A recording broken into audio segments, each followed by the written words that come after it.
This is Chandan Kumar Thakur और मैं आपको पढ़ा रहा था, है ना, फिक्स बीम पढ़ा रहा था थ्योरी ऑफ स्ट्रक्चर।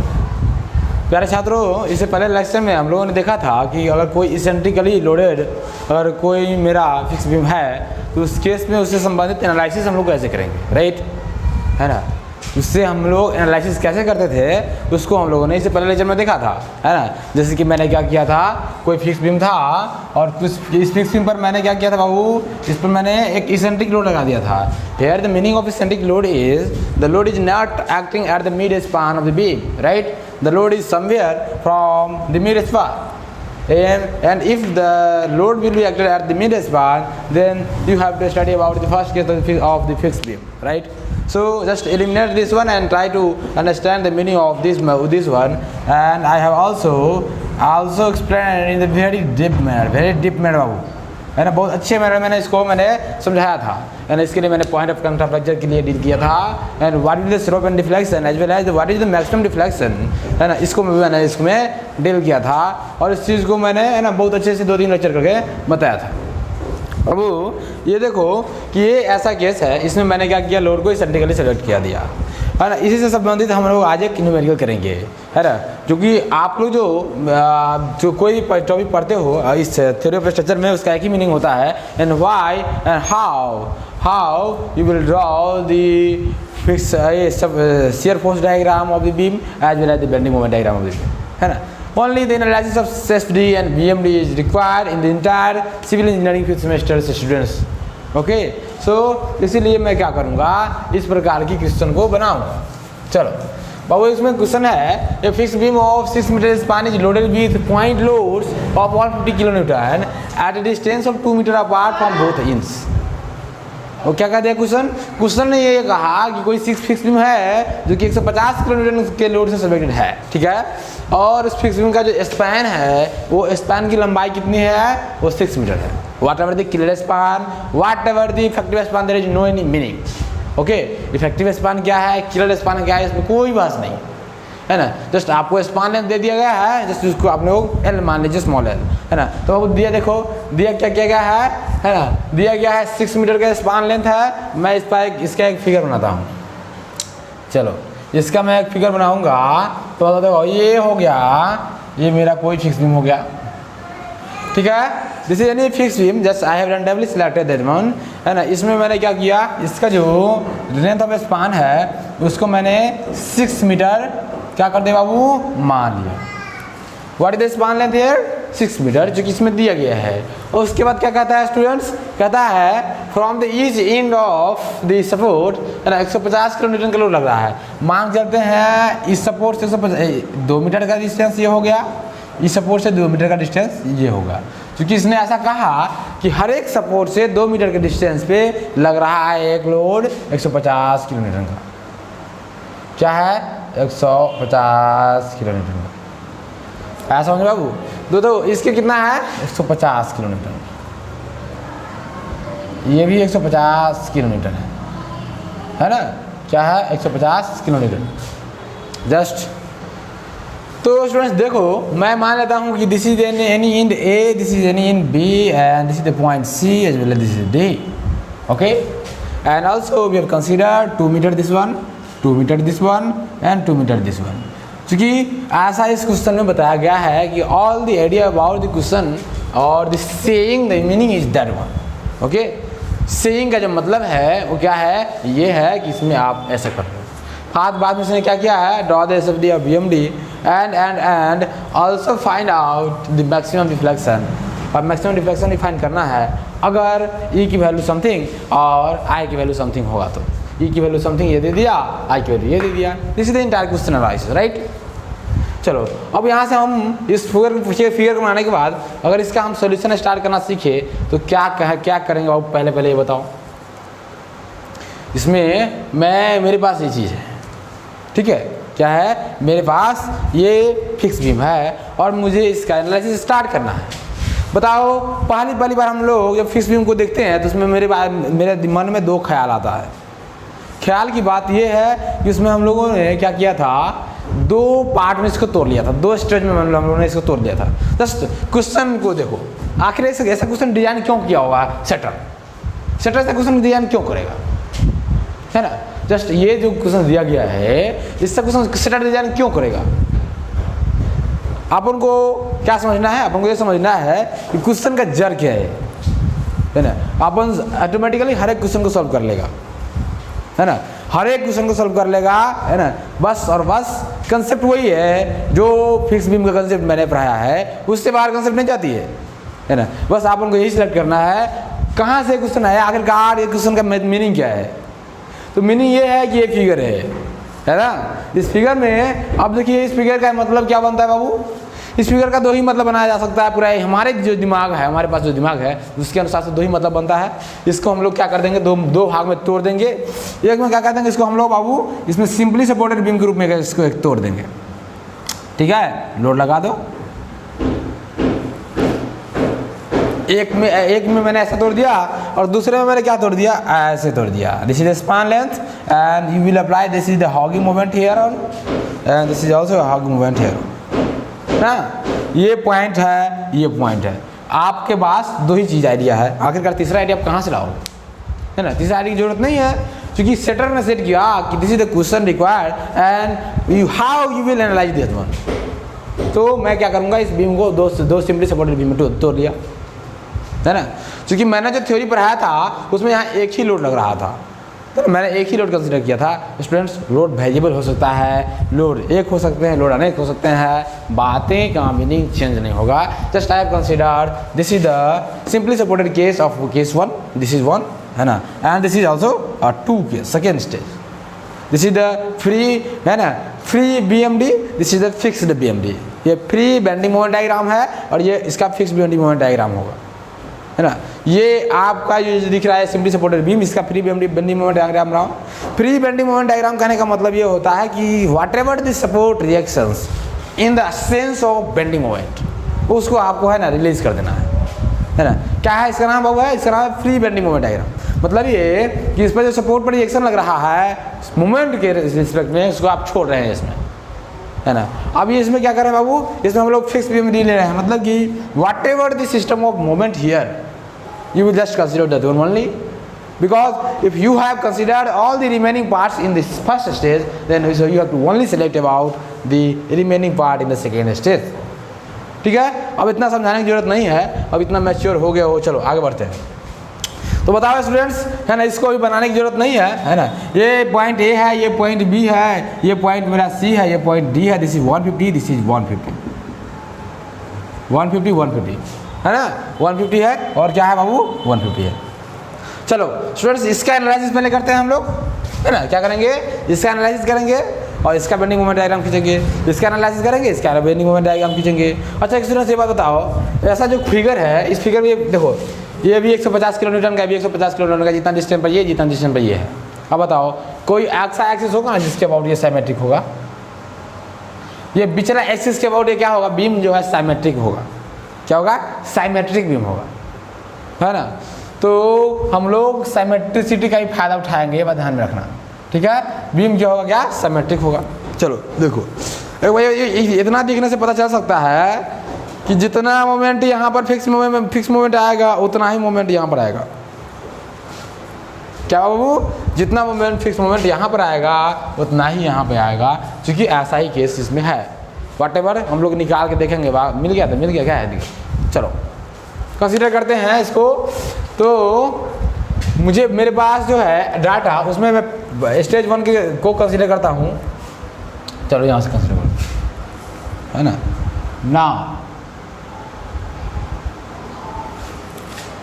है ना। From the simply supported case, किससे, from the simply supported case, simply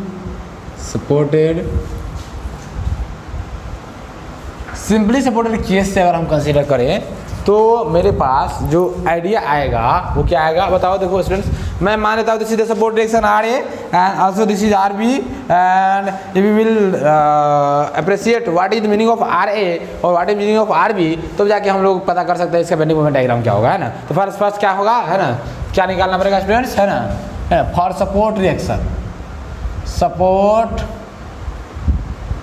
reactions क्या लिखेंगे बाबू, for support reactions R A, है ना, R A and R B. R A और आर बी के लिए हम लोग क्या करेंगे स्टूडेंट्स, देखो ये सिंपली सपोर्टेड बीम, इसका सपोर्ट रिएक्शन निकालना है, बताओ। तो इसमें पहला जो इक्वेशन बनेगा सिग्मा वर्टिकल इक्वल्स टू क्या हो जाएगा, 0 हो जाएगा।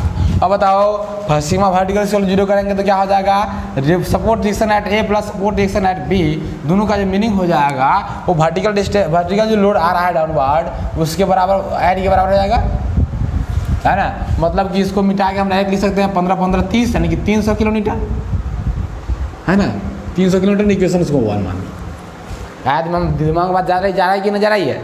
दिस इज, है ना, equation number 1 where I have to just consider sigma vertical equals to 0 and that is why RA plus RB equals to 300 kN।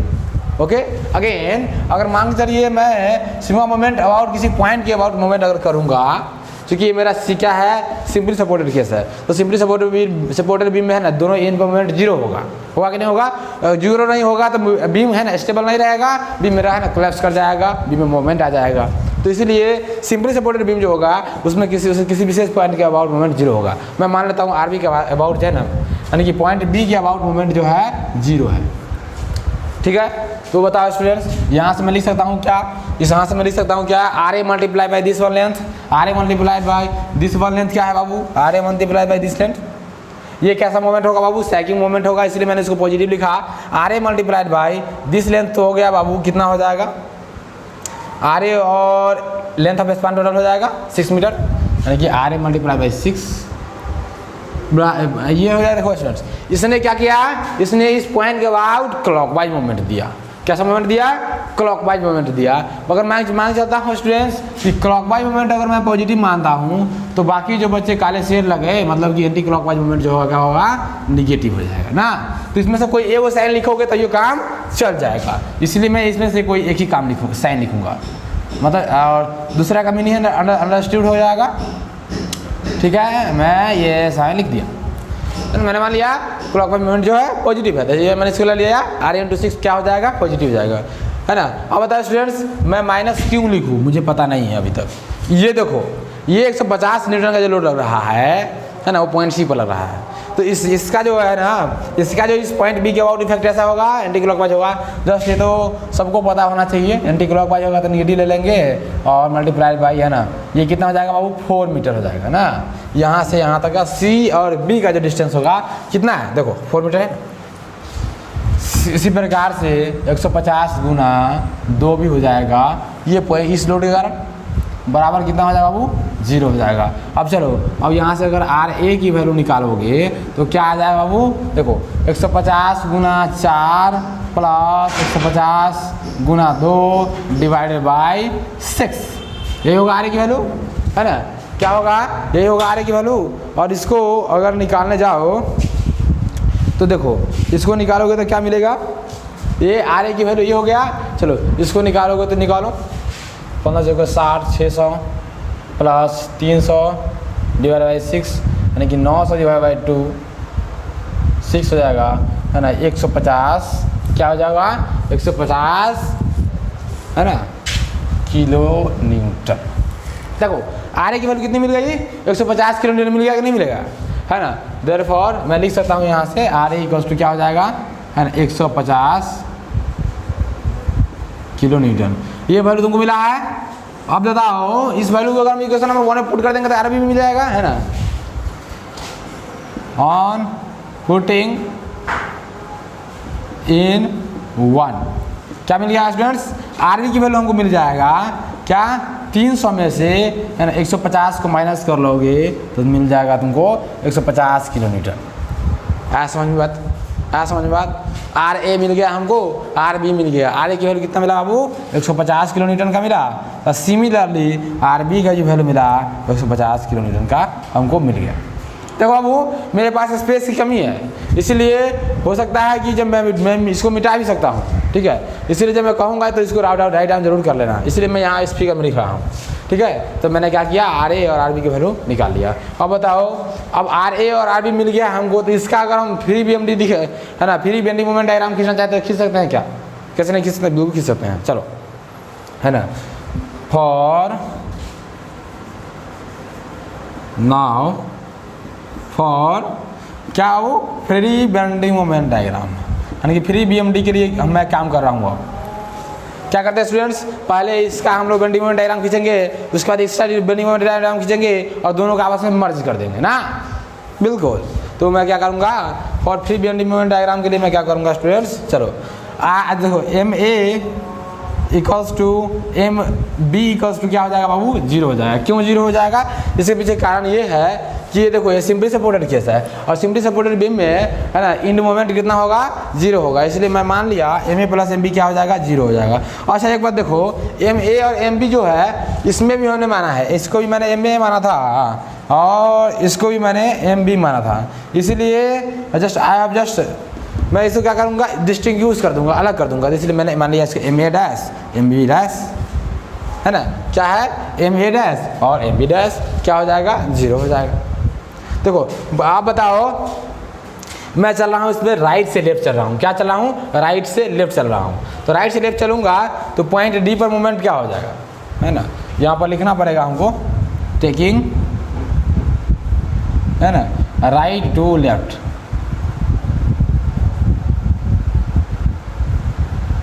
Taking right to left. तो आप देखो स्टूडेंट्स, इस पॉइंट डी पर हमको moment निकालना है, तो बताओ डी पर मोमेंट निकालेंगे तो आर बी मल्टीप्लाइड बाई, है ना, डी बी डिस्टेंस हो जाएगा ना, ये फोर्स मल्टीप्लाई बाई ये डिस्टेंस, तो क्या हो जाएगा, ये फोर्स है आर बी 150 किलोमीटर का और ये डिस्टेंस यानी कि डी बी से मल्टीप्लाई कर दोगे तो मोमेंट निकल जाएगा। तो चलो, तो आर बी की वैल्यू कितना है, 150, मतलब कि है ना डी एम एट, अगर मैं डी निकालना चाहता हूँ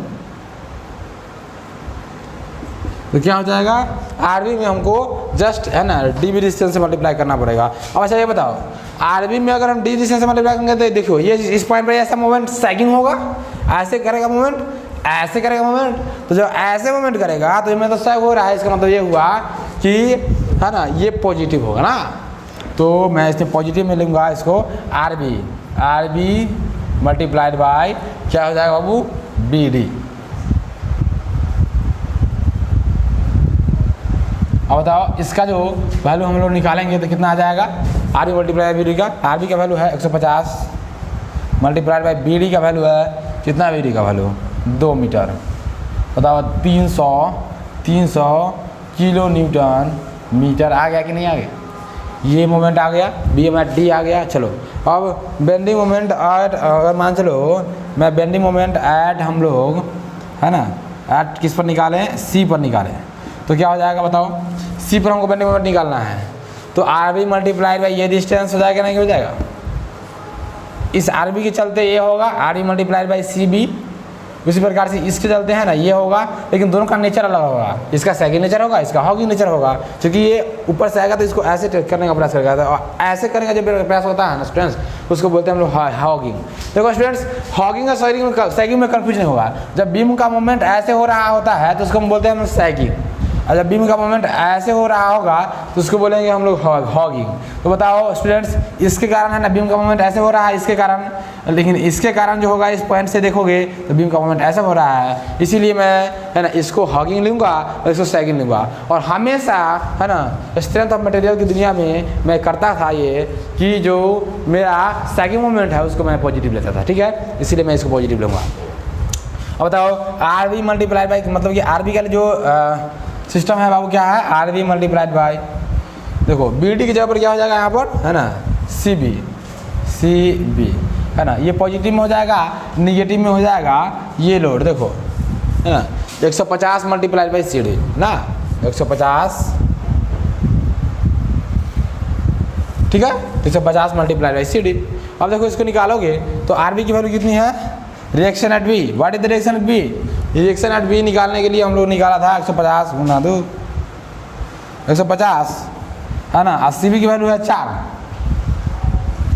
प्लस 150 गुना क्या हो जाएगा वो यहाँ पर 4 है ना, माइनस 150 गुना 2 150 गुना क्या हो जाएगा, सी डी की वैल्यू कितनी है, सी डी की वैल्यू देखो 2 है, तो इसका ही वैल्यू है ना शुक्र से 300 आ रहा है, 300 किलो न्यूटन।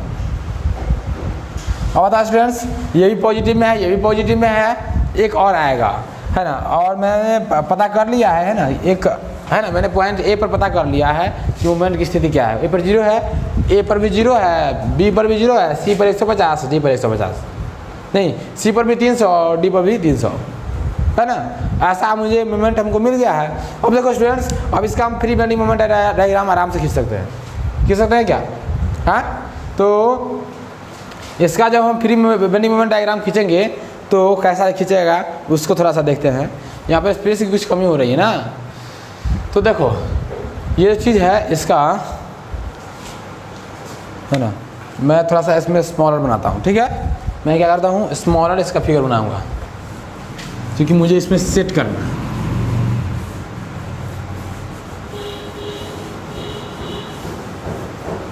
है ना, ठीक है। चलो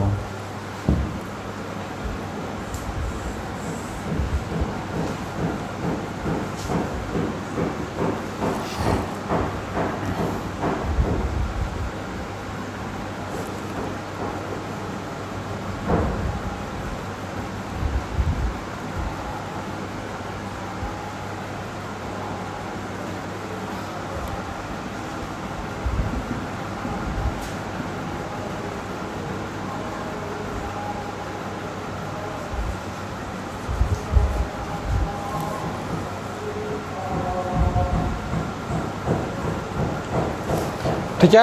मैं क्या कहता हूँ बाबू, इसका हम लोग अगर बेंडिंग मोमेंट डायग्राम खींचेंगे तो क्या होगा, एक बेस लाइन आएगा ऐसे, ठीक है।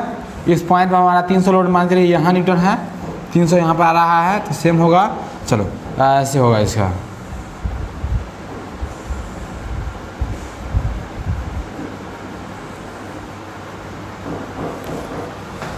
ना कैसे होगा, ऐसे।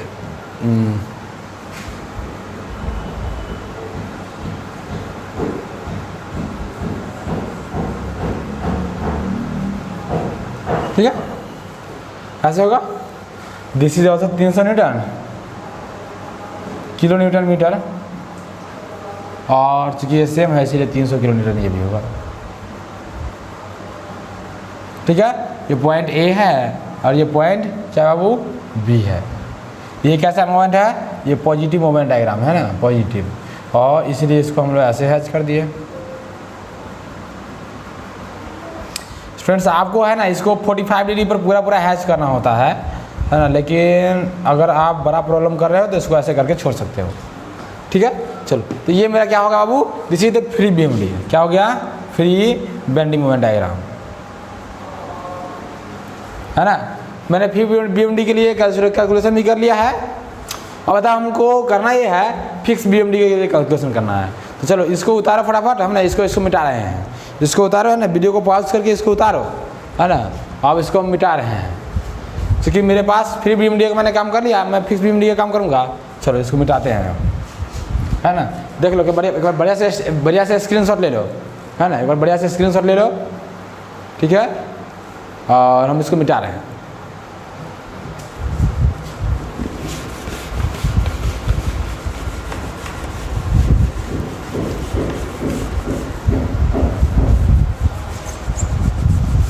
जो भी इससे कैलकुलेशन हमको निकला था वो फिगर में मैंने लिख दिया है ना।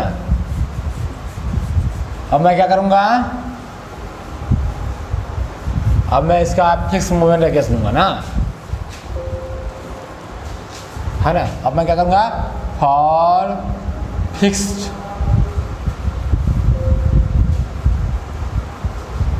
मोमेंट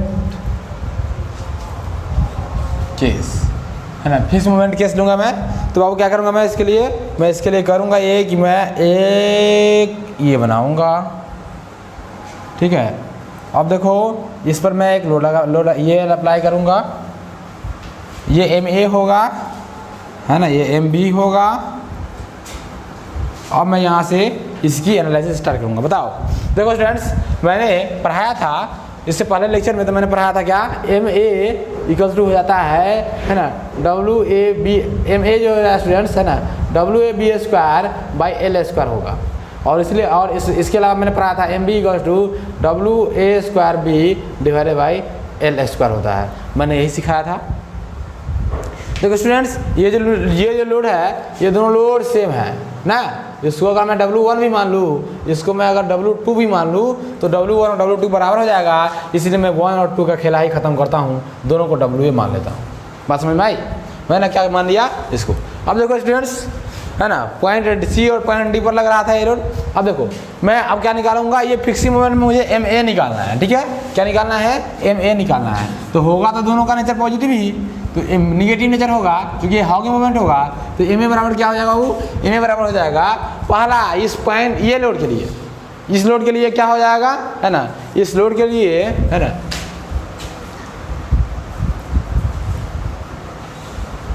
देखो MA for load at C and D।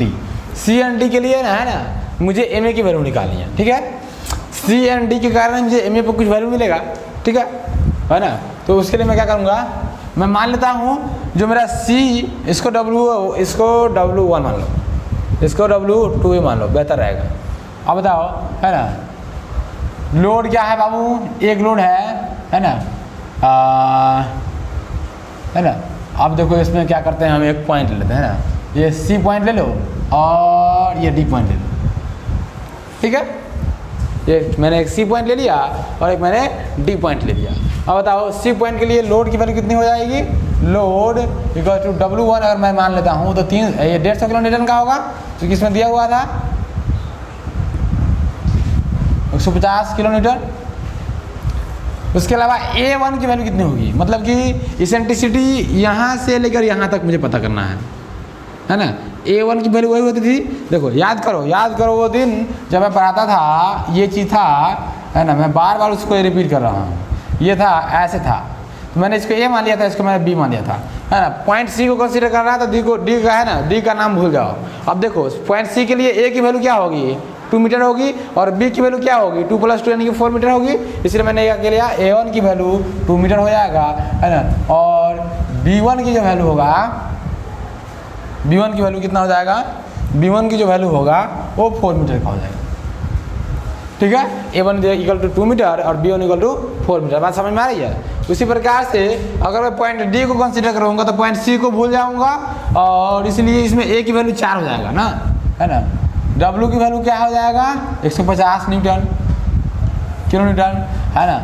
उसके अलावा A2 की वैल्यू क्या हो जाएगा? इसको मैं W2 लिखता हूँ।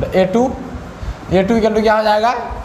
चलो A2 इक्वल टू जो हो गया मेरा है 2 मीटर + 2 मीटर यानी कि 4 मीटर हो जाएगा, है ना। इसके अलावा B2 क्या हो जाएगा बाबू? 2 मीटर हो जाएगा, ठीक है ना। देखो B की वैल्यू इसमें ये हो जाएगा, और A की वैल्यू यहाँ से लेकर AD की वैल्यू हो जाएगा ना। चलो, तो ये मेरे पास डाटा था, मैंने ये डाटा लिख दिया। चलो अब बताओ, इससे मैं क्या निकाल सकता हूँ? MA और MB दोनों निकाल सकता हूँ, है ना। तो यहाँ पर मुझे मैं लिख देता हूँ क्या, MA एंड MB, है ना, for load at C and D। Load at C and, है ना, D के लिए मैं ऐसा किया। C के लिए ये डिसीजन है, D के लिए ये डिसीजन है। ठीक है, चलो तो बताओ MA की वैल्यू कितनी हो जाएगी? MA की वैल्यू क्या हो जाएगा?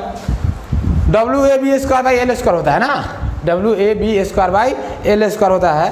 क्या पढ़ाया था मैं? WAB² पढ़ाया था, याद है? WAB², है ना, मैंने पढ़ाया था WAB² L²। तो क्या हो जाएगा? W की वैल्यू क्या होगा वो? 100, मतलब कि W1, है ना, A1 D1² divided by L²।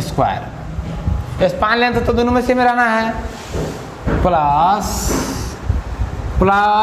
ये तो लोड हो गया C के कारण, C पॉइंट पर जो लोड होगा उसके कारण MA, और D पॉइंट पर लोड होगा उसके कारण MA क्या होगा? वो होगा W2 A2² यानी A2, है ना, और B2² डिवाइडेड बाई L²। होगा कि नहीं होगा?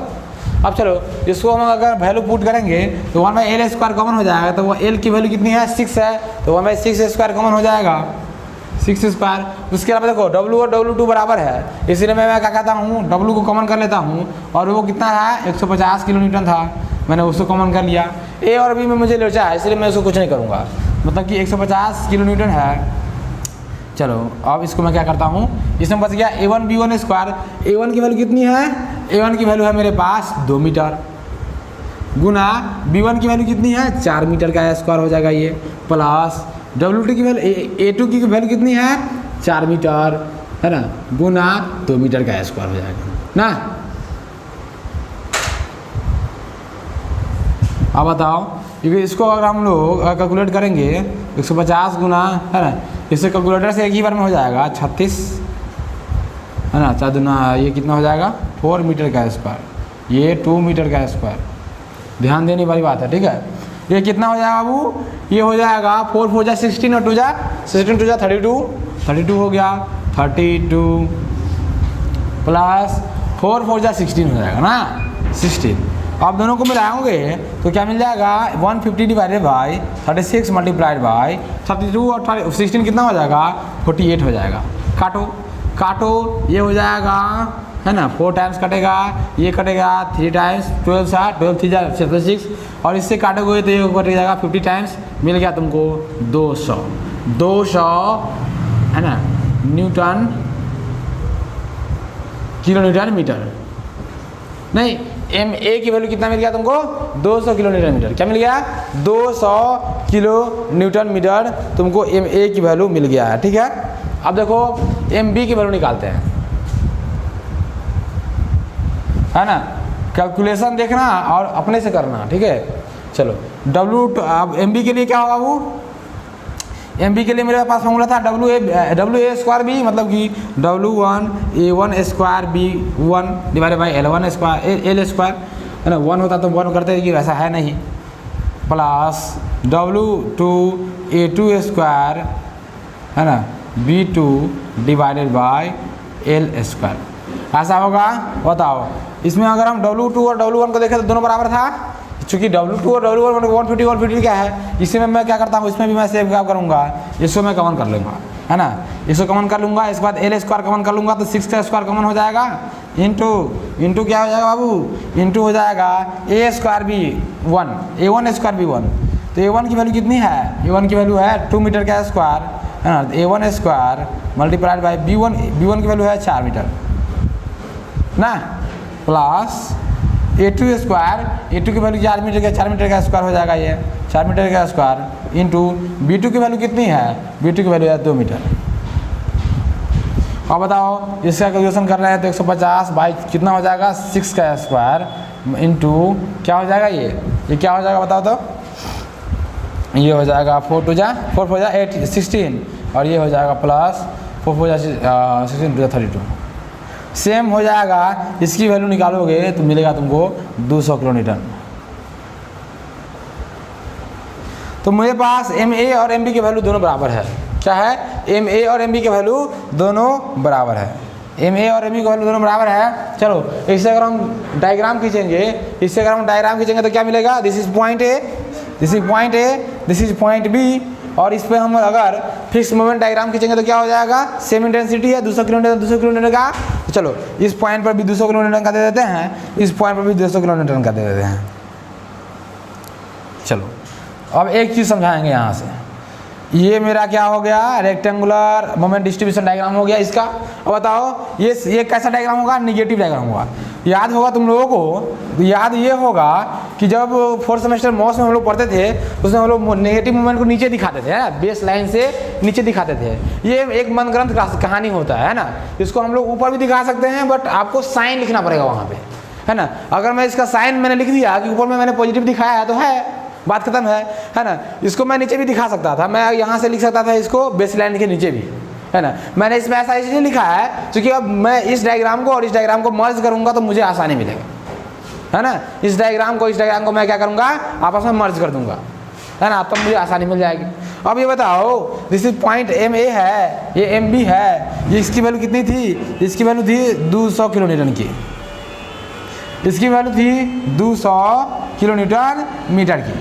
अब ये बताओ, इसको भी हम हैच करेंगे, ये मेरा कौन सा डायग्राम हो गया बाबू, ये हो गया मेरा, है ना, ये हो गया फिक्स्ड मोमेंट डायग्राम। क्या हो गया, फिक्स्ड मोमेंट डायग्राम। अब क्या करते हैं स्टूडेंट्स, प्रोसीजर ये है कि अब हम इसको दोनों को मर्ज करेंगे। मर्ज करेंगे तो बताओ, ये एक लाइन आएगा, बेस लाइन ऐसा आएगा एक, है ना, बेस लाइन एक ऐसा आएगा, जिसमें मैं क्या करूँगा हूँ, इस डायग्राम को मैं अगर बनाऊंगा तो ये कुछ इस प्रकार का डायग्राम है, ठीक है। उसके अलावा इस डायग्राम को मैं बनाऊंगा तो ये कुछ इस प्रकार का डायग्राम है। देखो यहाँ की इंटेंसिटी क्या थी, 300 किलो न्यूटन की, ये भी 300 किलो न्यूटन था। इस पॉइंट के बारे में बात किया जाए तो दिस इज 200 न्यूटन मीटर यहाँ पे था, यहाँ भी था कितना, 200 किलो न्यूटन मीटर। और आपको पता है कि ये जो है ये है ना रेक्टेंगुलर स्ट्रेस डिस्ट्रीब्यूशन डायग्राम है, ठीक है। स्ट्रेस डिस्ट्रीब्यूशन डायग्राम नहीं है, मोमेंट डिस्ट्रीब्यूशन है, ठीक है। तो ये रेक्टेंगुलर मोमेंट डिस्ट्रीब्यूशन डायग्राम है। अब देखो स्टूडेंट्स, मैंने क्या किया, ये था मेरा पॉजिटिव डायग्राम, है ना, ये वाला पॉजिटिव था, ये वाला मेरे पास था, ये निगेटिव था, है ना। अब देखो इस दोनों डायग्राम को जब मर्ज करोगे तो निगेटिव और पॉजिटिव वाला जो पार्ट होगा वो आपस में है ना न्यूट्रलाइज हो जाएगा। देखो इसको मैंने क्या है ना, इस डायग्राम पर मैंने इसको मर्ज किया है, तो बताओ इतना दूर निगेटिव पॉजिटिव दोनों बराबर होगा कि नहीं होगा, इसीलिए इतना दूर का जो इंटेंसिटी होगा, है ना, इस बीम में वो न्यूट्रलाइज हो जाएगा, है ना। चक्कर इस बीम में इतना ही दूर के लिए रहेगा, ये हो गया, ये हो गया, ये हो गया। मतलब कि अगर देखो वो बीम में तो मेनली अगर बात किया जाए, अगर थोड़ा सा भी रेनफोर्समेंट के बारे में ख्याल करें, है ना, तो बीम में रेनफोर्समेंट हमको इसी में देना है ना। ये आपका मोमेंट से सब्जेक्टेड सेक्शन है, जिसमें है ना जो मोमेंट की वैल्यू होगी उसको कैरी करना जरूरी है किसी रेनफोर्समेंट के द्वारा।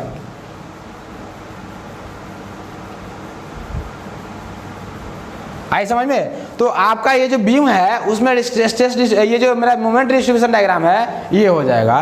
तो आपका अब ये शियर फोर्स डायग्राम, ये जो है मेरा बेंडिंग मोमेंट डायग्राम बनके रेडी है। क्या हो गया बाबू, इसका जो फिक्स बीम का है ना, ये BMD किसका हो गया बाबू, है ना, ऑफ फिक्स बीम। ये क्या हो गया, फिक्स बीम का है ना बेंडिंग मोमेंट डायग्राम हो गया। बात समझ में आई? तो ये आपको समझ में आ गया होगा, ठीक है। अब स्टूडेंट्स मेरे क्वेश्चन में कह रहा था आप इसका शियर फोर्स डायग्राम भी खींचो। अब ये बताओ स्टूडेंट्स, एक दिमाग लगाने वाली बात ये है कि अगर मैं इस रेक्टेंगुलर डिस्ट्रीब्यूशन डायग्राम को मैं खींचता देखता हूँ तो मुझे ये पता चलता है कि यहाँ पर जो जितना लोड आ रहा है, जितना मोमेंट आ रहा है उतना ही मोमेंट यहाँ पर आ रहा है। अब बताओ दोनों साइड पर सेम मोमेंट है तो कहीं से कोई भी एक्स्ट्रा कपूल को लगाने की जरूरत नहीं है। मैंने जब एनालिसिस कर रखा था उसमें मैंने बताया था कि मान चलिए, है ना, मान चलिए कि ये कोई स्पान था, उसमें कैसा एक मोमेंट लग रहा था, ऐसा मोमेंट लग रहा था, ये MA था, ये MB था, और दोनों में जब कोई डिफरेंस रहता था तो जब डिफरेंस होगा तभी ना बीम में अनस्टेबिलिटी आएगी मोमेंट के रिस्पेक्ट में। जब इसमें कोई भी ये है ही नहीं, डिफरेंस है ही नहीं, तो बीम तो स्टेबल होगा ही होगा, है ना, in the sense of fixed moment system. जितना यहाँ पर लग रहा है उतना ही यहाँ पर लग रहा है ना। इसीलिए यहाँ पर जो R की वैल्यू हम लोग निकालते थे बाबू, क्या निकालते थे, MB minus MA divided by L निकालते थे। अब बताओ MB और MA बराबर है तो R की वैल्यू क्या होगा, 0/सन्नाटा। क्या हो जाएगा, ये 0/L इक्वल टू 0 हो जाएगा। अब बताओ R की वैल्यू कितना हो जाएगा, 0 हो जाएगा। इसीलिए हम इस डायरेक्टली फिगर को भी देख कर कह सकते हैं क्या होगा बाबू, यहाँ पर R यानी कि रिएक्शन जो होगा वो 0 होगा। मतलब कि there is no any requirement of reactions in the fixed condition. अब मुझे सोचना है इसके बारे में, और इसके बारे में मैं सोचूंगा तो मेरे पास RA की वैल्यू पता है और RB की वैल्यू पता है ना। मेरे पास रिएक्शन एट A भी पता है, रिएक्शन एट B भी पता है। अब मैं अगर यहाँ से इसका, है ना, इसका जो होगा मैं शियर फोर्स डायग्राम खींच लूँगा, वही तो इस पूरे कंप्लीट बीम का बेंडिंग शियर फोर्स डायग्राम बन जाएगा, है ना। तो चलो मैं इसका शियर फोर्स डायग्राम खींचता हूँ। अब क्या करो स्टूडेंट्स, अब करो ये कि इसको, है ना, फटाफट राइट डाउन करो और हम मिटाएंगे इसको, है ना। जस्ट इसको स्क्रीनशॉट ले लो, इसका क्या करो स्क्रीनशॉट ले लो और हम इसको मिटाएंगे, है ना। जस्ट हमको कैलकुलेशन करना पड़ेगा, दैट इज व्हाई जस्ट हम इसको इरेज करेंगे, ठीक है। चलो इससे जो भी कैलकुलेशन हमको निकला मैंने इसको फिगर में लिख दिया है।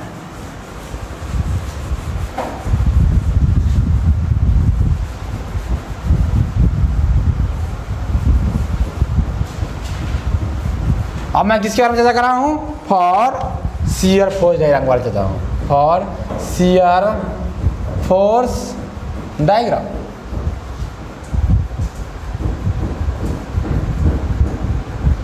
क्या मैं कर रहा हूँ स्टूडेंट्स? देखो मैं मान लेता हूँ, मैंने मान लिया कि RFA और RFB जो है सपोर्ट रिएक्शन है, RFA एंड RFB मैंने मान लिया is the support reaction, is the support reaction of किसका बाबू? फिक्स बीम का, है ना।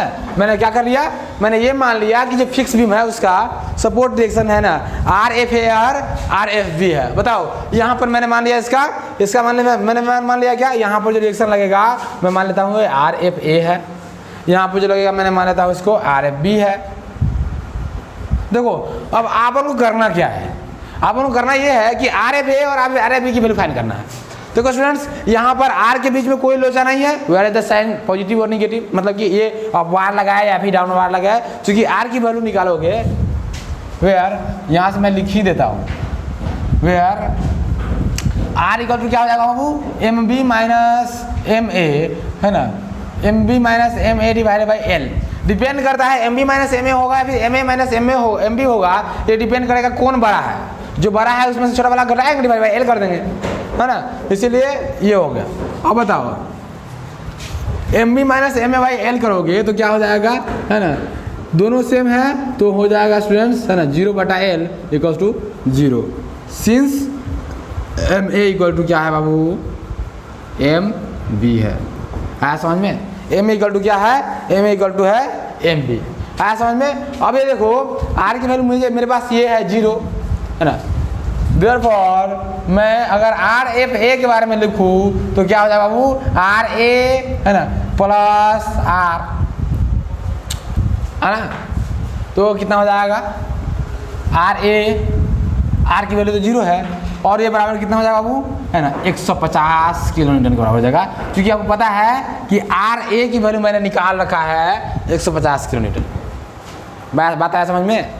अब बताओ RFB की वैल्यू क्या होगी, है ना, RB मैं मान लेता हूँ यहाँ पर माइनस के सिचुएशन में R है, 0 न्यूटन है बाबू, कुछ भी कर लो, माइनस कर लो, प्लस कर लो, अगर एक में प्लस कर रहे हो तो दूसरे में तो माइनस करना ही पड़ेगा ना, तो क्या हो जाएगा बाबू? ये हो जाएगा।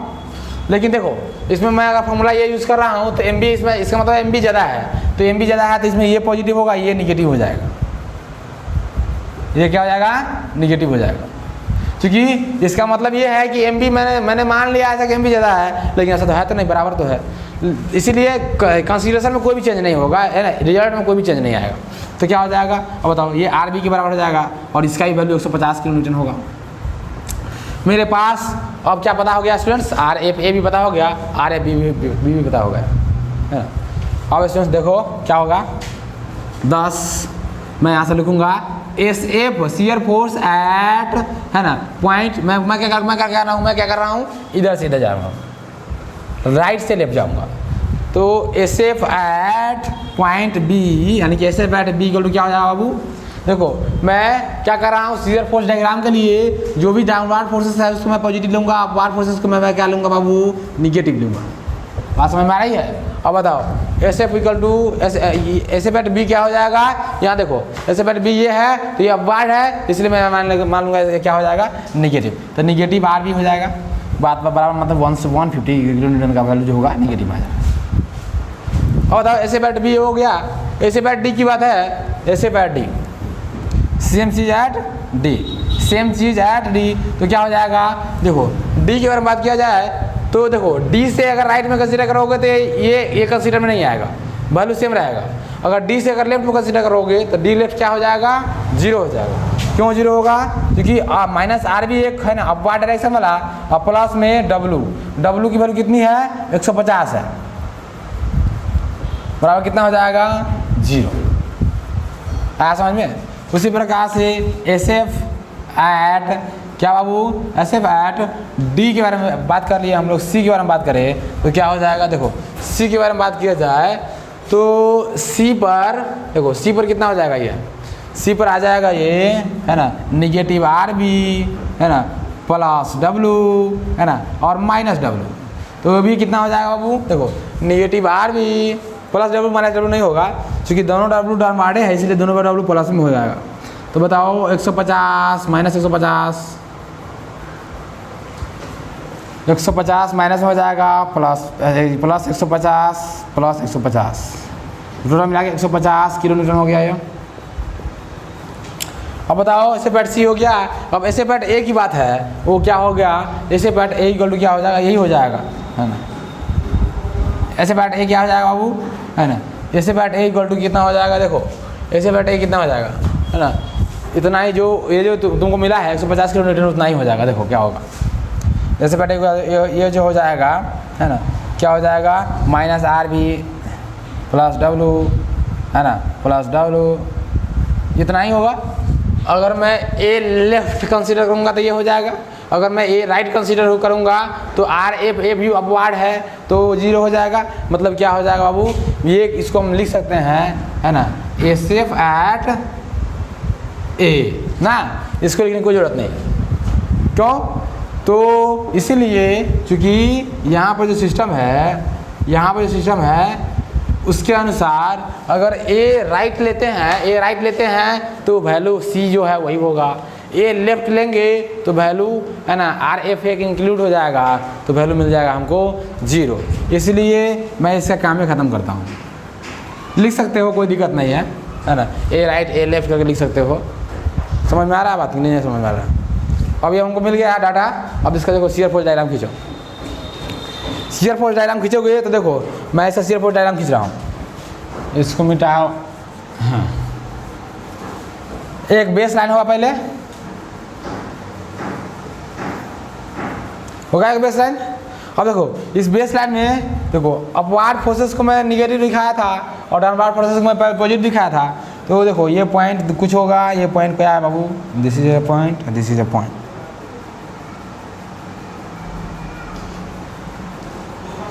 150 किलोमीटर नीचे जाएगा,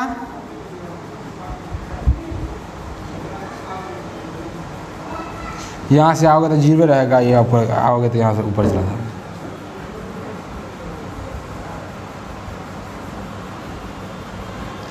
ये पॉजिटिव होगा, ये निगेटिव हो जाएगा।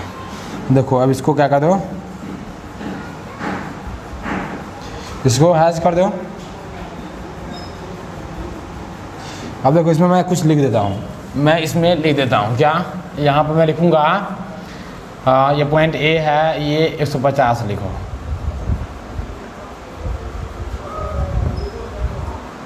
ये भी 150 हो जाएगा। अब देखो यहाँ पर देखो ये भी निगेटिव में 150 हो जाएगा, ये भी निगेटिव में 150 हो जाएगा। ये क्या हो जाएगा 0 किलोमीटर, ये भी 0 किलोमीटर। आई बात समझ में। तो ये आपका हो जाएगा है ना, ये कौन सा लाइन है, ये है बेस लाइन है ना, इसमें भी ये बेस लाइन था।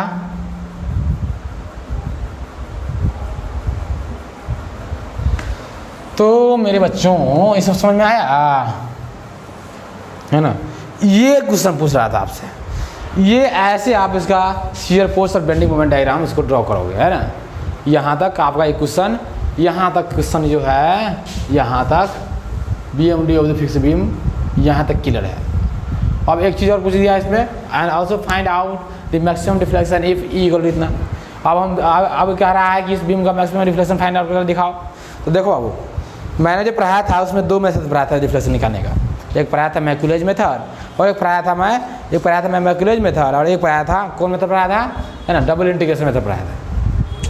याद है कि नहीं याद है? एक मैकुलेज पढ़ाया था, एक डबल इंटीग्रेशन पढ़ाया था। तो डबल इंटीग्रेशन में मैं क्या करता था स्टूडेंट्स है ना, उसने जो बेंडिंग मोमेंट डायग्राम है ना, ये जो है यूनिफॉर्मली वेरी करता था, उसके लिए मैं उसको यूज़ करता था। देखो इसमें देखो बेंडिंग मोमेंट डायग्राम में क्या स्थिति है ना, देखो लग रहा है ना कैसे कैसे लग रहा है, एठन मार रहा है। मतलब कि बेंडिंग मोमेंट डायग्राम यहाँ पर है ना यूनिफॉर्मली नहीं है, इसलिए मैं मैकुलेज मेथड का इस्तेमाल करूँगा इसमें है ना। तो मैकुलेज मेथड क्या इस्तेमाल करूँगा, अभी देखिए इसको नोट कर लो फटाफट। तो मैकुलेज मेथड कहता है कि बाबू क्या करना कि जो लास्ट एंड होगा ना, लास्ट जो पोर्शन होगा उसमें एक स्ट्रिप कंसिडर कर लेना ना।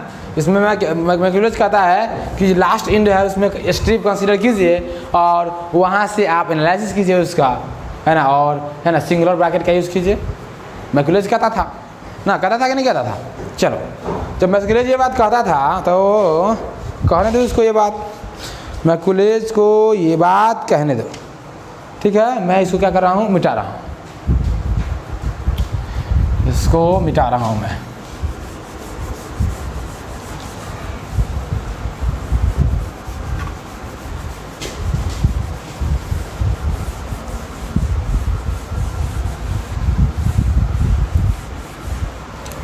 देखो मेरे पास जो डाटा है, मैं क्वेश्चन को भी है ना ख़त्म करता हूँ अब, क्योंकि अब इतना ज़रूरी नहीं है कि इसको बार बार रखा ही जाए। ई की वैल्यू है ना, याद रखना तुम लोग, ई की वैल्यू लास्ट में पुट आउट कर देंगे।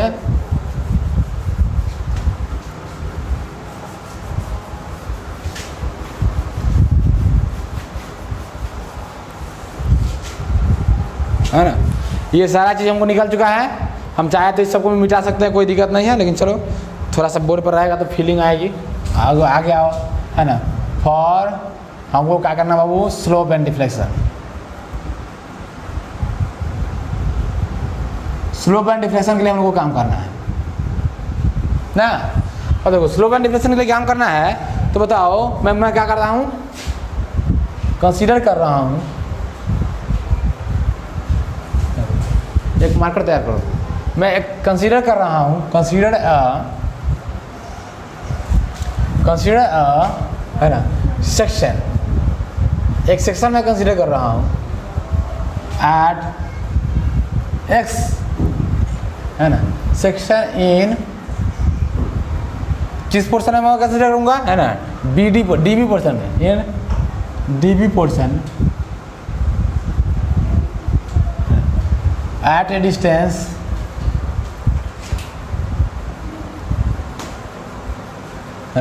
x फ्रॉम, x डिस्टेंस में कैसे करना हो, x from the end A end से मैं x डिस्टेंस में कंसीडर कर रहा हूँ ना इसको, ठीक है। तो बताओ मैं यहाँ से क्या कर रहा हूँ, x डिस्टेंस पे कंसीडर कर रहा हूँ, है ना। ये क्या है,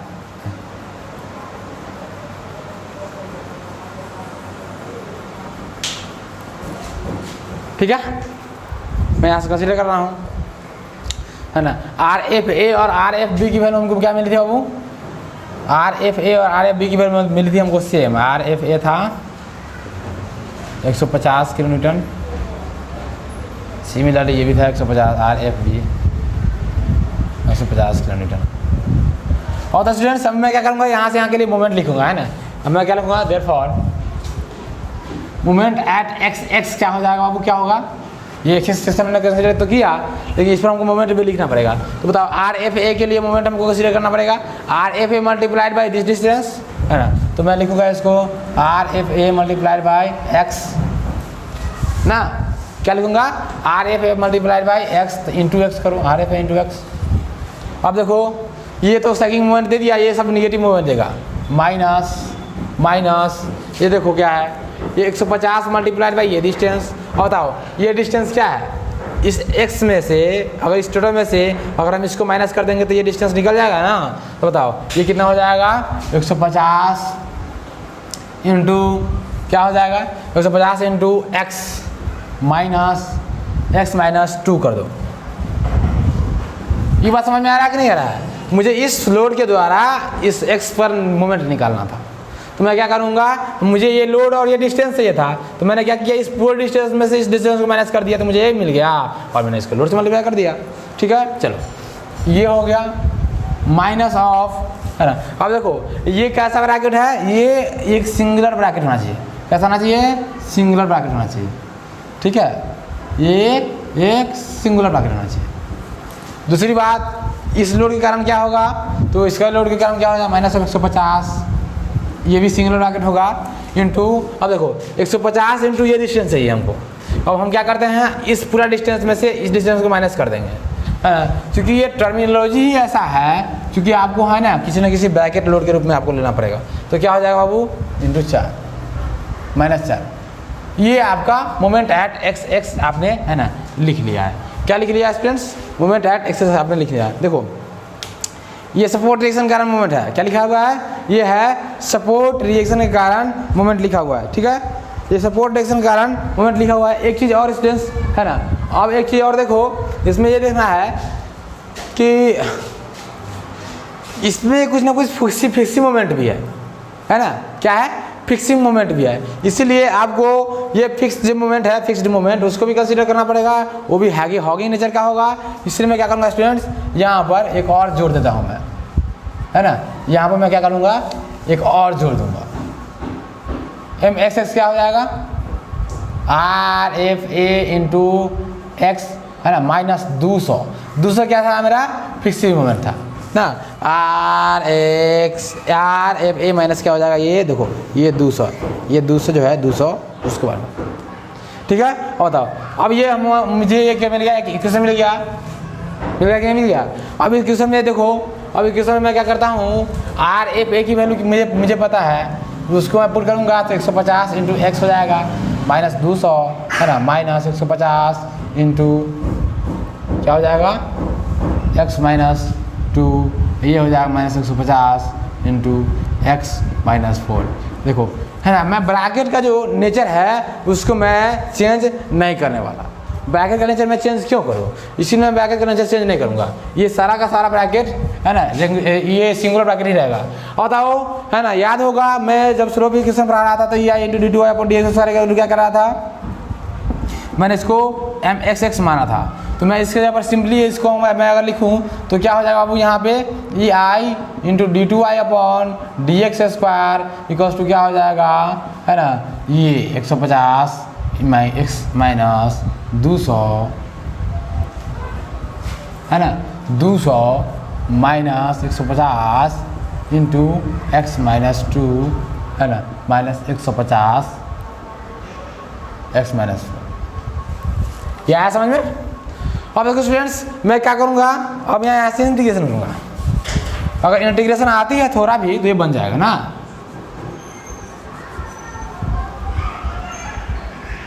मैं क्या करूँगा, अब यहाँ से इंटीग्रेट करूँगा, ऑन इंटीग्रेटिंग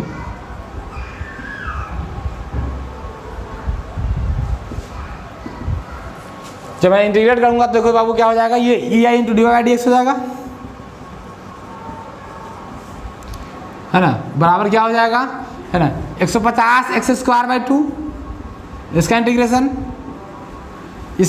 क्या हो जाएगा माइनस 200 एक्स है ना, और इसमें हम जस्ट C1 को जोड़ देंगे ना, कांस्टेंट ऑफ इंटीग्रेशन को पहले में जोड़ देंगे, क्योंकि मैकेलेज मेथड का ये मानना था कि है ना ये कांस्टेंट ऑफ इंटीग्रेशन जो होगा ना वो पूरे स्पान में अप्लाई होगा। तो पूरे स्पान में अप्लाई करने का तरीका एक ही है कि आप इसको यहाँ लिखो, अगर बाद में लिखोगे तो अप्लाई नहीं हो पाएगा, ठीक है। तो मैं क्या करूँगा, इसको ऐसे लिख दिया है ना, माइनस, अब देखो इसका इंटीग्रेशन क्या हो जाएगा 150 into X minus 2 whole square हो जाएगा डिवाइड बाई 2 हो जाएगा। बात समझ में आ रही है ना, माइनस, अब है ना 5th सेमेस्टर में हो तो अब इंटीग्रेशन भी नहीं आएगा तो दिक्कत है ना, X minus 4 the whole square divide by 2। ये समझ में आया, इसका इंटीग्रेशन मैंने कर दिया, इसको ऐसा इंटीग्रेशन इसको कर दिया, ठीक है। अब बताओ स्टूडेंट्स, यहाँ से अगर मैं चाहूँ कि अब मैं लिखना चाहता हूँ कि बाउंड्री कंडीशन लगाना चाहता हूँ, इफ अब x इक्वल टू अगर मैं 0 लिख दूँ तो डी आई डी एक्स की वैल्यू क्या होगा, याद होना चाहिए। जब मैं स्लोप एंड डिफ्लेक्शन पढ़ा रहा था मैंने पढ़ा था फिक्स सपोर्ट के लिए जो बाउंड्री कंडीशन होगा उसमें स्लोप और डिफ्लेक्शन दोनों 0 होगा। तो बताओ x इक्वल टू 0 रखेंगे तो क्या है, इस सपोर्ट पर हम है, इस सपोर्ट पर ये y भी मतलब कि डिफ्लेक्शन भी 0 होगा, स्लोप भी 0 होगा। तो मैंने डी आई डी एक्स की वैल्यू क्या लिखूंगा, मैं इसका यहाँ पे 0 लिखूंगा। तो बताओ इस इक्वेशन में अगर ये वैल्यू मैं पुट करूँगा तो मुझे क्या मिलेगा, ये टर्म 0, ये टर्म 0, ये टर्म 0। अगर मैं इसमें 0 पुट कर दूंगा तो क्या हो जाएगा 0 माइनस 2, मतलब कि इनसाइड मीनिंग जो है x माइनस 2, अगर इसमें मैं x के जगह पर 0 पुट करता हूँ तो 0 माइनस 2 हो जाएगा, इनसाइड मीनिंग माइनस में आ गया।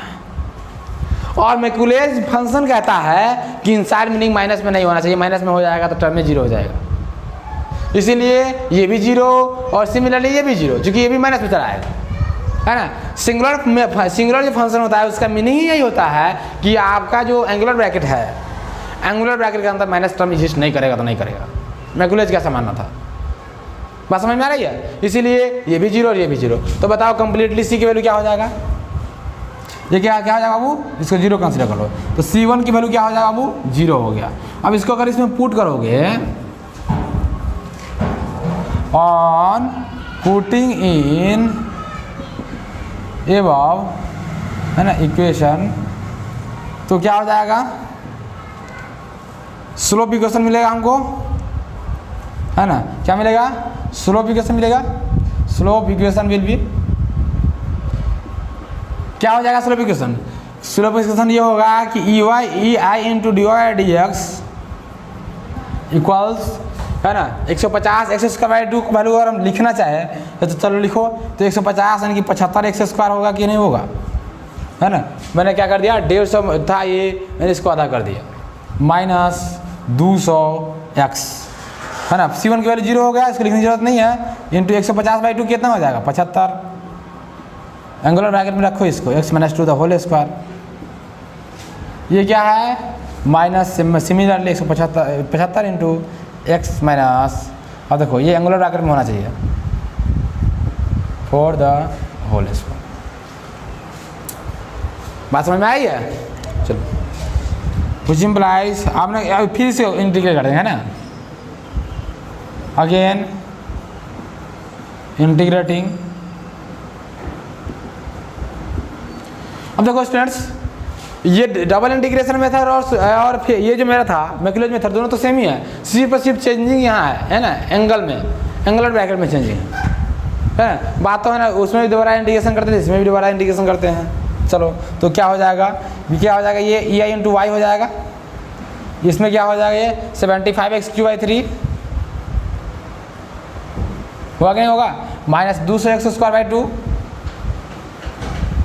होगा कि नहीं होगा, 200x² 2 माइनस, है ना। अब देखो इस पर मैं क्या करूँगा, एक कंसिडर में इंटीग्रेशन C2 डाल देता हूँ, है ना, माइनस 75, है ना, 75, एक चीज़ मैं बताऊँगा अभी, x - 2 the whole square by 2।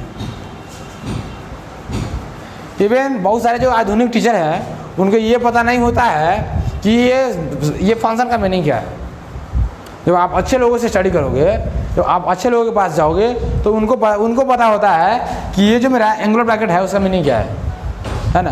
जो न्यू टीचर्स होते हैं उनमें है ना थोड़ा सा इस बात को लेकर कन्फ्यूजन रहता है मैकुलेज मेथड को लेकर, ठीक है। इसीलिए ये आप लोग है ना ध्यान से पढ़ना, जहाँ भी जाना पढ़ना तो है ना कंसेप्ट के लिए पढ़ना तो बेहतर रहेगा, नहीं तो फिर बहुत ज़्यादा पछताओगे। तो स्टूडेंट्स इसीलिए है ना जो लोग अच्छे पढ़ाते हैं वो लोग अच्छे तरीके से समझाएंगे भी आपको, है ना। तो इस प्रकार से ये जो फंक्शन है इसका मीनिंग होता है ये सिंगुलर ब्रैकेट है ना। सिंगुलर ब्रैकेट का मीनिंग ये होगा कि इसमें नेगेटिव वैल्यू एग्जिस्ट नहीं करेगा, ठीक है ना। कई तरह बुक इस चीज़ को है ना सिंगुलर ब्रैकेट नहीं लिखेगा और इसको है ना ऐसा लिखेगा, इसको इसमें बंद कर देगा, इसको अलग बंद कर देगा।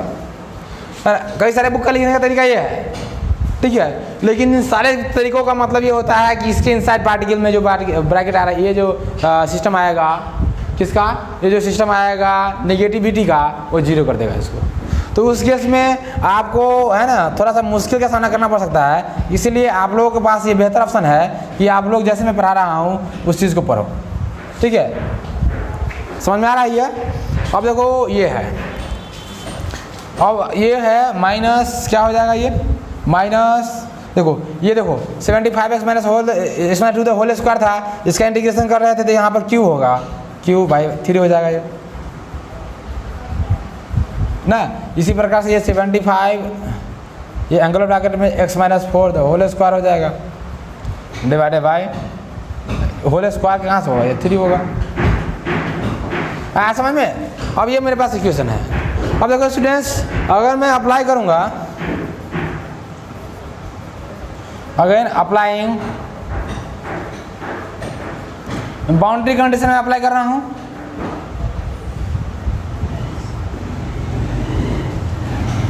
मैं बाउंड्री कंडीशन अगर दोबारा अप्लाई करूँगा तो क्या बताओ स्टूडेंट्स, x = 0 पर क्या हो जाएगा, y = देखो x = 0 पर ये कौन सा बीम है ना, सपोर्ट कौन सा है, फिक्स सपोर्ट है, यहाँ पर डिफ्लेक्शन क्या हो जाएगा, 0 हो जाएगा।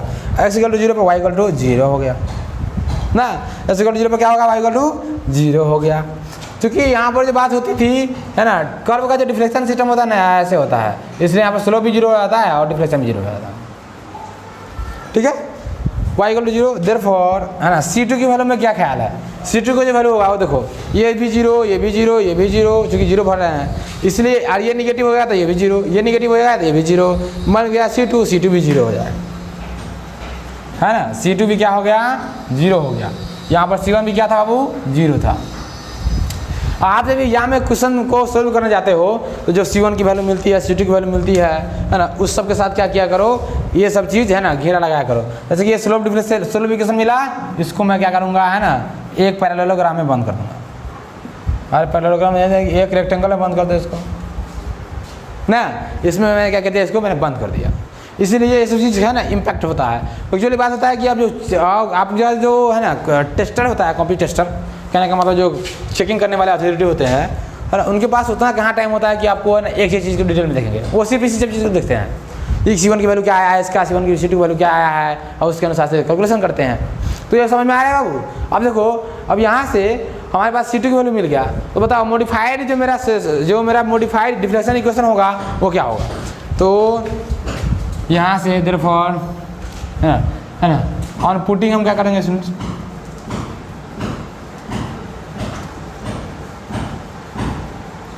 देखो ऊपर का इक्वेशन जब पुट करेंगे तो बताओ क्या हो जाएगा, ये क्या हो जाएगा मेरे पास, ये देयरफॉर है ना या इनटू y क्या हो जाएगा, मेरा जो डिफ्लेक्शन इक्वेशन हो जाएगा वो क्या हो जाएगा, ये देखो ये 75/3 है, मैं इसको लिख देता हूँ 25 x³ माइनस 200/2 है तो मैंने 100x² इसको लिखा है ना। C2 की वैल्यू 0 है, इसको कंसीडर मत करो, ये भी 3 से 75 को कट जाएगा तो 25x³ हो जाएगा, 25 इंटू x - 2 होल क्यूब। उसी प्रकार से माइनस ये क्या हो जाएगा 775 है, यानी 25 इंटू क्या हो जाएगा x - 4 द क्यूब हो जाएगा। ठीक है, ये 3 और 75 को मैंने प्रोसेसिंग कर दिया। तो ये मेरा क्या मिल गया बाबू, ये मेरा मिल गया डिफ्लेक्शन इक्वेशन। क्या मिल गया, डिफ्लेक्शन इक्वेशन। ठीक है, ये जो मेरा मिल गया बाबू डिफ्लेक्शन इक्वेशन मिल गया।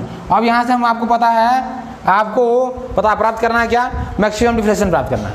क्या प्राप्त करना है, मैक्सिमम डिफ्लेक्शन। तो बाबू ये बताओ है ना, मैक्सिमम डिफ्लेक्शन के लिए क्या करना पड़ेगा, मैक्सिमम डिफ्लेक्शन के लिए मैक्सिमम डिफ्लेक्शन वहाँ होगा जहाँ पर क्या होगा, जहाँ पर स्लोप की वैल्यू 0 होगा वहाँ पर मैक्सिमम डिफ्लेक्शन होगा।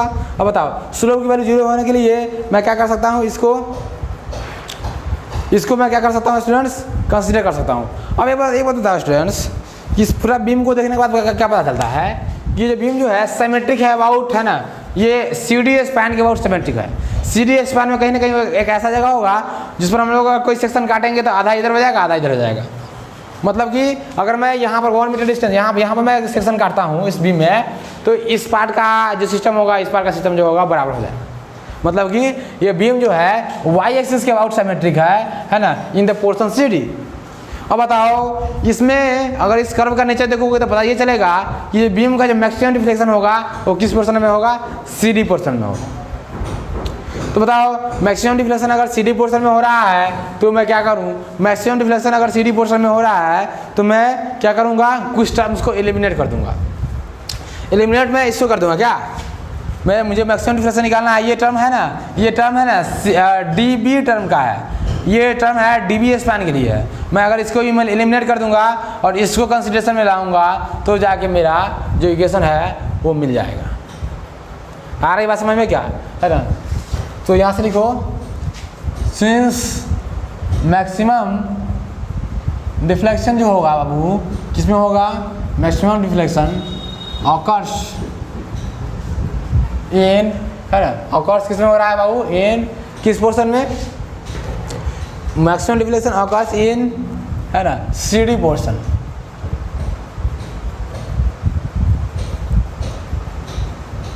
तो क्या करना है अब देखो फॉर क्या हो जाएगा स्टूडेंट्स, वाई मैक्स मैक्सिमम होने के लिए है ना, D Y D X value कितना होना चाहिए बाबू, D Y D X value होना चाहिए 0। जब डी वाई डी एक्स की वैल्यू 0 होना चाहिए, इसका मतलब है कि इस इक्वेशन में अगर हम 0 पुट कर देंगे डी वाई डी एक्स पर हमको वहाँ से हमको एक्स की वैल्यू मिलेगा। चलो तो ये जो है ये सी डी पोर्शन के लिए वैलिड टर्म नहीं है, इसके लिए हम इसको रखेंगे ही नहीं, इसको एलिमिनेट कर दें, है ना। क्योंकि देखो सी डी पोर्शन में हम लोग क्या कर रहे हैं, अब देखो यहाँ पर जो मेरा जो ये इक्वेशन है इसमें मैं एक्स के साथ लिमिटेशन ये ला रहा हूँ कि एक्स की वैल्यू सी डी से ज़्यादा जा ही नहीं सकता है। जब सी डी से वैल्यू ज़्यादा नहीं जाएगा तो बताओ सी डी से वैल्यू इसकी कम रहेगी एक्स की वैल्यू, अब बताओ कम रहेगी तो ये टर्म क्या हो जाएगा, यानी कि ये टर्म 4 से कम है, एक्स यहाँ पर 4 से कम होगा तो ये टर्म निगेटिव में आ जाएगा, है ना। जब निगेटिव में आ जाएगा इसका मतलब ये है कि ये टर्म ही 0 हो गया ना। इसीलिए मैं क्या करूँगा स्टूडेंट्स, इसमें मैं इस टर्म को एलिमिनेट कर दूंगा, है ना। तो मैं इसमें क्या करता हूँ स्टूडेंट्स, 0 पुट करता हूँ, है ना, on putting in slope equation में पुट करूँगा तो क्या हो जाएगा, ये 0 इक्वल्स टू क्या हो जाएगा, ये 0 हो गया। 75x square minus of 200x क्या हो जाएगा, माइनस ऑफ 200x, है ना, minus 75 into X minus 2 the whole square angular bracket में। अब ये टर्म को हमको रखना ही नहीं, मेरे पास ये चीज़ मिल गया ना, मेरे पास अब ये चीज़ मिल गया। अब यहाँ से मुझे है ना कहीं से यहाँ से क्या मिलना चाहिए बाबू, यहाँ से हमको x की वैल्यू मिलना चाहिए, क्या मिलना चाहिए, है ना, x की वैल्यू मिलना चाहिए। तो बताओ स्टूडेंट्स x की वैल्यू लाने के लिए मुझे क्या करना पड़ेगा स्टूडेंट्स, या तो हम कह सकते हैं कि x की वैल्यू हम यहाँ से निकालेंगे तो उसकी वैल्यू देखो, इसको पूरा देखोगे तो पता चलेगा इस बीम में अगर x इक्वल टू अगर 3 पुट कर दिया जाए वहीं पर मैक्सिमम डिफ्लेक्शन होगा ना। क्या होगा, इस बीम में अगर x की वैल्यू अगर हम लोग है ना 3 पुट कर दें, क्योंकि आपको पता है कि बीम है ना मिडिल स्पान के अबाउट है ना सिमेट्रिक है, तो मैं क्या करूँगा अगर x की वैल्यू अगर 3 पुट कर दूंगा उससे भी मेरे पास है ना सोल्यूशन इसका मिल सकता है ना। क्या पता है इसका मिल रहा है कि नहीं मिल रहा है, हम इसको चेक करते हैं, ठीक है। मैंने कुछ किया ही तो नहीं है इसमें, इसीलिए गलती होने का चांस बहुत कम है। माइनस 200x, मुझे ये पता है पहले से बाबू कि x की वैल्यू 3 आनी चाहिए, क्योंकि बीम अगर सिमेट्रिकल है तो इसकी वैल्यू कितना आनी चाहिए, 3 आना चाहिए। अब बताओ 200x ये हो जाएगा माइनस 75, अब x स्क्वायर यानी 75x स्क्वायर, है ना। और देखो मैं इसको क्या करता हूँ, है ना, 75 इंटू एक्स स्क्वायर, है ना, माइनस 2 अभी 4x प्लस, है ना, 4 कर देता हूँ इसको। और देखो 0 इक्वल्स टू कितना 75 x square minus 200x minus x square, ये हो जाए 75x स्क्वायर, है ना, माइनस माइनस प्लस, है ना, 75 हो जाए कितना हो जाएगा बाबू, 300x हो जाएगा ये, है ना, माइनस 75 हो जाए कितना हो जाएगा, ये देखो माइनस माइनस प्लस हो जाता है, ये माइनस हो जाएगा क्योंकि प्लस माइनस माइनस हो जाएगा। अब बताओ 300 हो जाएगा, ये हमको मिला। अब बताओ students which implies 0 equals to क्या हो जाएगा, ये कट जाएगा, प्लस माइनस है। और बताओ 200 पॉजिटिव में ये है कितना है, एक 300 निगेटिव में है, 300 पॉजिटिव में है, 200 निगेटिव में है। तो बताओ ये 100x हो जाएगा बाबू किस में, पॉजिटिव में, माइनस 300। देयरफॉर है ना, अगर 100x को हम लिखे तो क्या लिख सकते हैं बाबू, है ना, माइनस इधर चला जाएगा तो प्लस में हो जाएगा तो 300। देयरफॉर x इक्वल टू है ना 300 बटा 100 बराबर 3। जैसा कि मैंने माना था क्या कि मेरे पास अगर बीम साइमेट्रिकल है about the mid span, that is why मेरे पास इसकी वैल्यू 3 आनी चाहिए। जैसे उसी प्रकार से मेरे पास ये वैल्यू 3 आया। आपके पास अगर आइडिया है तो आप इतना नहीं भी करते ना बाबू, इतना नहीं भी करते तो ये काम चल जाता है। लेकिन मैं अगर आपको पढ़ा रहा हूँ तो मुझे मेरा कर्तव्य बनता है कि मैंने 2 आइडिया बताया। अगर ये स्पान अगर मतलब सिमेट्रिकल है तो आप है ना डायरेक्टली इसकी वैल्यू 3 पुट कर सकते हैं इस इक्वेशन में, है ना, तो आपको मैक्सिमम डिफ्लेक्शन दे देगा, है ना। मतलब कि अगर इस इक्वेशन में आप डायरेक्टली अगर x की वैल्यू 3 पुट कर देंगे तो आपको मैक्सिमम डिफ्लेक्शन मिल जाएगा। लेकिन आपको ये बात कौन समझाएगा कि सिमेट्रिसिटी एक सही चीज़ है। इसलिए मैंने क्या किया, मेरे पास पहले से पता था कि x की वैल्यू 3 आनी थी, मैंने इसको चेक भी कर दिया, x = 3 आ गया, है ना। अब इसको मैं क्या करूँगा, है ना, अब मैं इसको मैंने डिफरेंशियल इक्वेशन पुट करूँगा। On putting in deflection equation, अगर डिफ्लेक्शन इक्वेशन में आप इसको पुट करो तो मिलेगा आपको क्या, EI × y, है ना। y, अब y की वैल्यू क्या है, y की वैल्यू है स्टूडेंट्स EI × y की वैल्यू y मैक्सिमम हो गया ना, क्योंकि आप उसमें x = 3 पुट कर रहे हैं। अब बताओ 25 और x क्यू है तो 25 × 3 का क्यू, माइनस है 100x² 100 × 3 का स्क्वायर ना, उसके बाद माइनस 25 एंगुलर ब्रैकेट में है x - 2 यानी कि 3 - 2 का होल स्क्वायर, है ना। 3 - 2 क्या हो जाएगा बाबू, होल स्क्वायर हो जाएगा। उसके बाद देखो, अब देखो माइनस, तो -25 इंटू, है ना, 3 - 2 का होल स्क्वायर। देखो स्टूडेंट्स, मैंने बार बार बताया है, अगर पोर्शन CD हम लोग कंसीडर कर रहे हैं तो इस केस में क्या हो जाएगा, ये पोर्शन की कोई ज़रूरत नहीं है ना। ये जो पोर्शन है x - 4 वाला की जरूरत नहीं, क्योंकि ये पोर्शन BD के बारे में बात कर रहा है नहीं। लेकिन फिर भी कोई बच्चा कहेगा कि सर ये मन ग्रंथ कहानी है, दिस इज ए फिक्शनल, ये फिक्शनल चीज़ है, मैंने नहीं मानूंगा। तो नहीं मानोगे तो क्या करोगे, पुट करो। पुट भी करोगे तो बात वहीं पर फंसेगी। यहाँ पर अगर x की वैल्यू अगर 3 पुट करोगे तो 3 - 4 माइनस में आ जाएगा, 0 हो जाएगा। इसीलिए मैं इस टर्म को लिखूंगा ही नहीं बाबू, है ना। क्या होगा स्टूडेंट्स, क्योंकि मुझे पहले से पता है कि CD पोर्शन में मैक्सिमम डिफ्लेक्शन हो रहा है। अब बताओ EI × y max क्या हो जाएगा, EI × y max बराबर 3 × 9 कितना हो जाएगा, 27, 27 में 25 से गुना करो, है ना। किसी के पास अगर कैलकुलेटर है तो मेहनत कर ले, थोड़ा सा काम करेगा, है ना।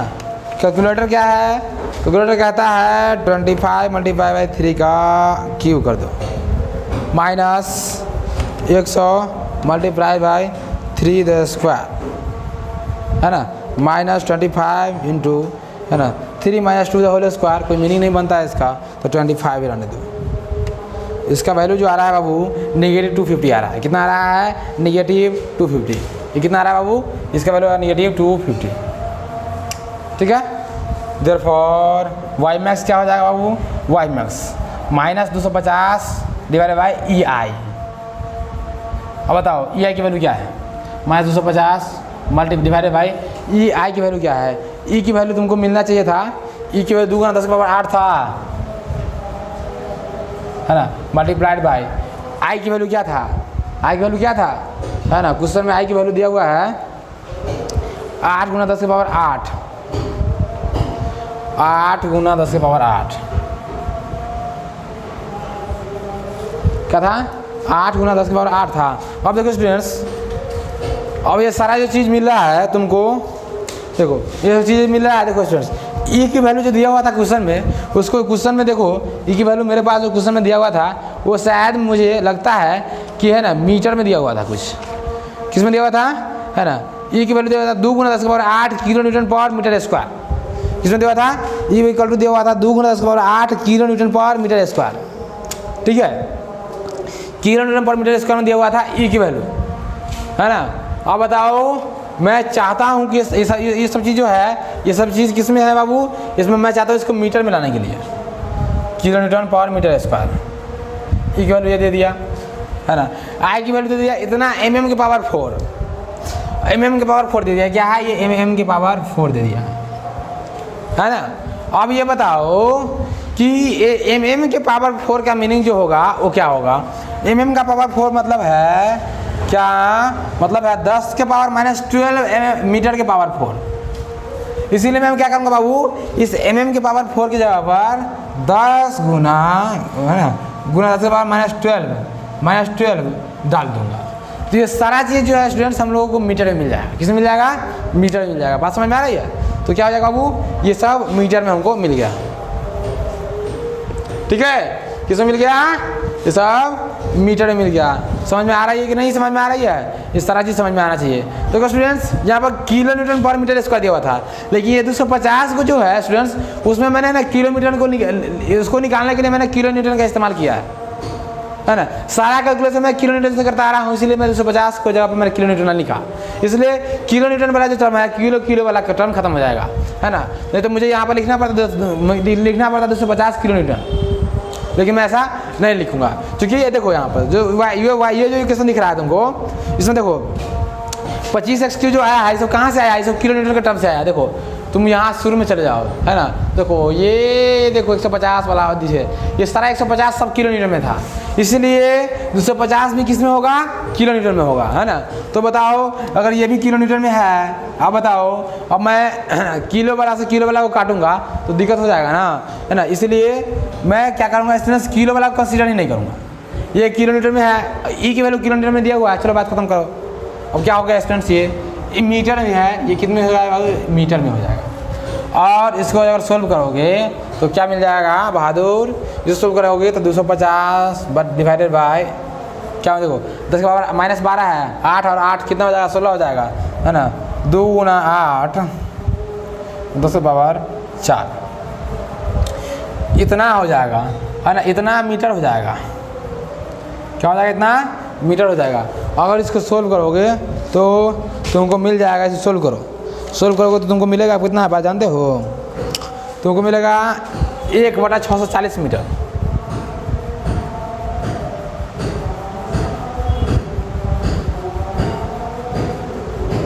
बराबर अगर इसको कंसीडर करोगे मीटर में है ये, है ना, 640 मीटर में है ये, बराबर इसको मिलेगा। अगर ये कैलकुलेट करोगे तो माइनस ऑफ 1.565 मिलेगा, है ना। 565 नहीं 1.5625 मिलेगा।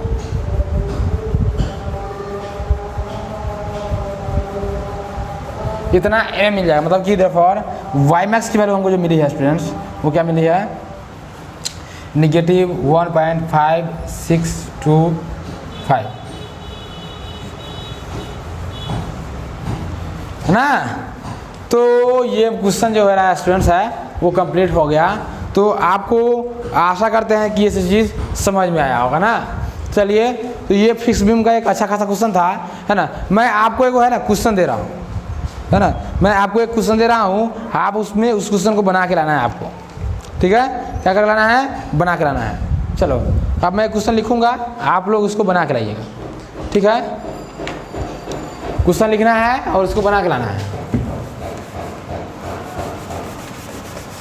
उसको बना के ग्रुप में शेयर करना है, और शेयर नहीं किया हाँ तो समझना खुद। मेरा काम यही है कि मैं तुमको डायरेक्ट करूं, और अगर तुम इस डायरेक्शन को सही से नहीं ले रहे हो तो इसमें मेरी क्या दोष है ना। इसलिए ऑनलाइन पढ़ते हैं, अच्छी बात है ना। इस चीज़ को मैं जो क्वेश्चन दे रहा हूँ उसको पूरा करके आप लोग दीजिए। क्वेश्चन लिखो, a fix beam of 6 metre span, a fix beam of 6 metre span. क्या क्वेश्चन बाबू, क्वेश्चन है ए फिक्स्ड बीम, ये कोई फिक्स बीम है, बीम ऑफ 6 मीटर स्पैन, कोई फिक्स बीम है जिसका स्पैन कितना है 6 मीटर, और जो कैरी करता है, carries point load of 100 kilo Newton and 75 kilo Newton, carries point load of 100 kilo Newton, है ना, एंड 75 किलो न्यूटन। एक फिक्स बीम है तो किस प्रकार से लोड को कैरी कर रहा है। फाइंड द फॉलोइंग, पहले फाइंड करना है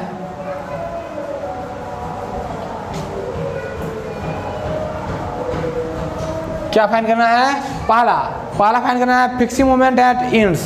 पहला क्या फाइंड करना है, फिक्सिंग मोमेंट एट इंड्स,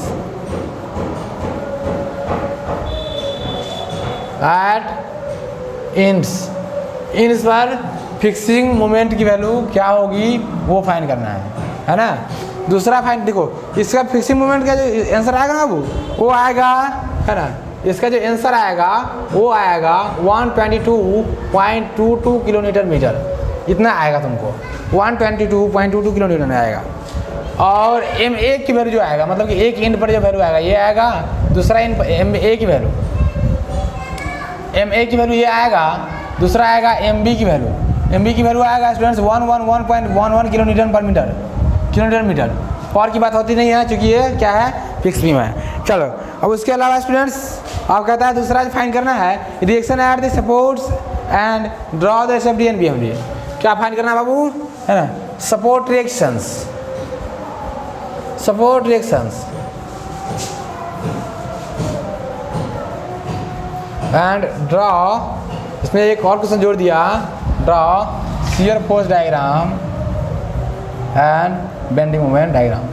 इसका जो क्वेश्चन है, इसका जो आंसर होगा स्टूडेंट्स आर एफ ए की वैल्यू जो होगा, मतलब किसी एक इन पर वाट एवर द आर एफ है, उसकी वैल्यू जो होगा स्टूडेंट्स वो हो जाए 93.52 किलोमीटर, 93.52 है ना, 52 किलोमीटर है ना। आर एफ बी की जो वैल्यू होगा किसी दूसरे इन पर क्या हो जाएगा बाबू, वो होगा तुम्हारा है ना 81.408 किलोमीटर, है ना, वाट एवर इज सिस्टम 81.408 किलोमीटर, 81 है ना 81 है ना 81 पॉइंट क्या है बाबू 48 किलोमीटर,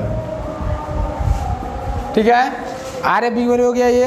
अब तुमको कह रहा है निकालने के लिए find the point of contraflexure from end A, point of contraflexure find करना है।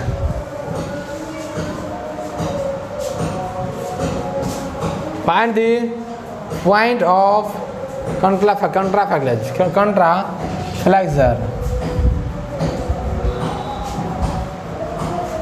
फ्रॉम इंड ए, है ना, ये इस क्वेश्चन का पार्ट था, उसको देखो। Find the contraflexure from end A, और कहता है deflection at C and D, और एक फिगर दे दिया, तीसरा दे दिया,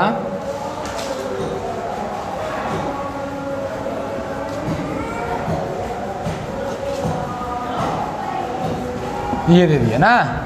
अब इसको फिगर देखो, जैसे फिगर है वो कुछ इस प्रकार का फिगर है। ये कोई बीम है,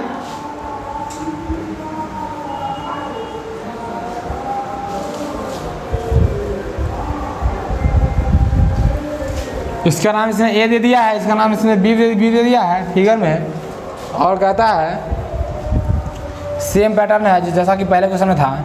ये भी 2 मीटर पर लग रहा है, 2 मीटर पर। ये कितना है, ये 100 किलोमीटर का इसने लगाया, ये 75 किलोमीटर का लगाया, है ना, इसको 2 मीटर मान लिया, इसको भी 2 मीटर मान लिया, इसको भी 2 मीटर मान लिया, है ना। ये तुम्हारा कंडीशन है, ये पॉइंट तुम्हारा सी है, ये पॉइंट तुम्हारा डी है, और कहता है कि इसको सोल्व करके दिखाओ, है ना, 75 किलोमीटर 100 किलोमीटर। तो अब इसको तुम है ना सोल्व करके दिखाना। इस सारा क्वेश्चन को बना के है ना ग्रुप में मैसेज करो, ग्रुप में मैसेज नहीं किया तो फिर समझ लेना, ठीक है। इसको समझ में आ गया सब कुछ। चलो अब फिर मिलते हैं, और इसके रिस्पेक्ट में और कुछ थ्योरी पढ़ेंगे, है ना, उसके बाद है ना फिक्स बीम कवर कर लेंगे हम लोग, इसके बाद मिलते हैं, ठीक है। चलो फिर, है ना, दुआ में याद रखना बच्चों।